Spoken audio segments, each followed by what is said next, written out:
नमस्कार, आप देख रहे हैं भागलपुर सुपरफास्ट न्यूज सच कहना। झारखंड के गोड्डा जिला के महागमा प्रखंड के नया नगर पंचायत में क्रमांक संख्या 7 में मौजूद हूँ और मुखिया प्रत्याशी बीबी रूबीना खातून के आवास पर मैं खास बातचीत करने के लिए यहाँ पर आए हुए हैं। जानते हैं किस तरह से मुखिया की तैयारी कर रहे हैं और यह इनको मिला है कैलकुलेटर छाप जिसका क्रमांक संख्या 9।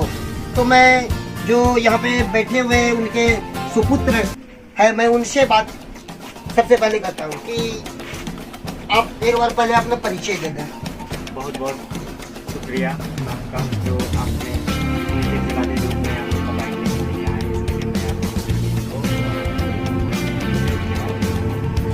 मैं अच्छा आरिफ जी, जनता के जबकि आप पढ़े लिखे आदमी हैं, आपको आगे जॉब करना था और चीज करनी, लेकिन कहाँ पे उतरना जगह कि आपने अपनी मदर को चुनावी समर में लड़ाने का प्रयास किया? देखिए, जहाँ तक चुनाव की बात है तो मैं शुरू से ही चाहता था कि हम पॉलिटिक्स में रहें, पढ़े लिख के भी हम पॉलिटिक्स में आना। बचपन से ही हमें लगाव है पॉलिटिक्स, क्योंकि मैंने पॉलिटिक्स को लेकर के काफ़ी हद तक सोचा समझा और उसको मैंने क्यों नहीं कि पंचायत जिस तरह से अभी राजनेता बनता है 5 साल के बाद जैसे जीत के जाता है, कोई वादा कर दिया जीत के गया उसके बाद भूल जाता है जनता। तो जनता का दर्द और दुख सुख में रह करके जब मैं पला बढ़ा और राजनीतिक को समझा जाना, उनको इसी प्रयास से मैं कोशिश करने लगा कि क्यों ना मैं भी राजनीतिक में आऊँ और लोगों की सेवा करूँ। मेरा यही उद्देश्य है कि मैं अपनी मम्मी को आज चुनाव लड़ा रहे हैं। जनता का काफ़ी सपोर्ट और आशीर्वाद प्यार है सबका, और इसी तरह सब कोई साथ दें और सपोर्ट करें ताकि हम लोग भी जैसे अगर मम्मी है मेरी जीतती है तो जनता को निर्भय होकर हर एक काम में हम लोग डटे रहेंगे, वो लोग को कोई भी चीज़ का संकोच उठाने को नहीं देंगे। एक पढ़े लिखे आदमी और जनता की यहाँ पे चूंकि गांव की सरकार बनना है, गांव में लगभग लोग ज्यादा पढ़े लिखे नहीं रहते हैं, लेकिन पहले के बनिस्पत पढ़े लिखे हैं। लेकिन यहाँ पे सरकार का जो अभियान है, धरातल योजना है, वो गांव तक नहीं पहुँच पाती है। तो इसके लिए अगर आपकी माँ जीत जाती है तो किस तरह से पहला घोषणा पत्र क्या रहेगा, जनता के बीच क्या उतारेगा? देखिए, सरकार की योजना बहुत सारी योजनाएं हैं जो जनता नहीं जानती है, तो वो तो बोलता है कि फला सरकार बन गया है, लेकिन ऐसा काम नहीं होता है। हर एक सरकार, हर एक राजनेता काम को करना चाहता है। हर एक राजनेता कोई भी रहे, चाहे वो किसी एक पार्टी से रहे, वो हमेशा चाहता है कि मेरी जनता का भलाई हो, काम हो, विकास हो। लेकिन कुछ रीजन होते हैं कि गांव के जो बिचौलिया होता है उनके चलते गरीबों तक लाभ नहीं पहुंच पाता। इसलिए मैंने सोचा है कि यदि अगर हम पंचायत चुनाव को जीतते हैं तो सबसे पहला मुद्दा मेरा पेयजल समस्या को लेकर के रहा है। ये पूरा प्रखंड जानता है, पंचायत नहीं प्रखंड जानता है इस चीज को लेकर के। मैंने हमेशा पेयजल समस्या पे बात किया, हमेशा पेयजल समस्या को मैंने दूर करने की बात की, क्योंकि मैं एक कोई बड़ा फैमिली से नहीं हूँ, कोई करोड़पति का फैमिली से मैं नहीं हूँ, मैं एक नीचे लेवल का फैमिली से। और नीचे लेवल के फैमिली जो होते हैं उनको काफ़ी तरह का तकलीफों का सामना करना पड़ता है। तो हमें अच्छी तरह से पता है कि पेयजल समस्या क्या होता है।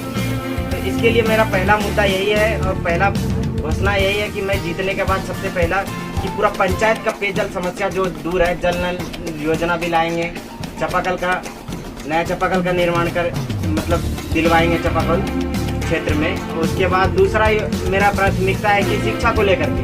देखिए, यदि अगर गरीब है कोई भी, तो हो सकता है कोई रीजन से है या फिर उनके घर में कोई कमाने वाला नहीं है, या उसको चाहिए क्या, शिक्षा चाहिए, पानी चाहिए, घर चाहिए, शौचालय चाहिए, और क्या चाहिए उनको।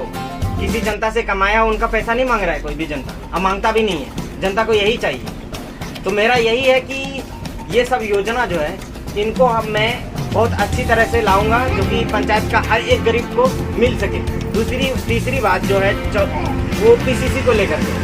गाँव में ऐसा सा जगह है जहाँ की 15 साल 20 साल तक कभी रोड ही नहीं बना है। वहाँ के लोग जानता ही नहीं है कि रोड है, होता क्या चीज़ है, कभी बोला ही नहीं है, जानेगा क्या वो लोग, क्योंकि उस तक कभी योजना पहुँचा ही नहीं है।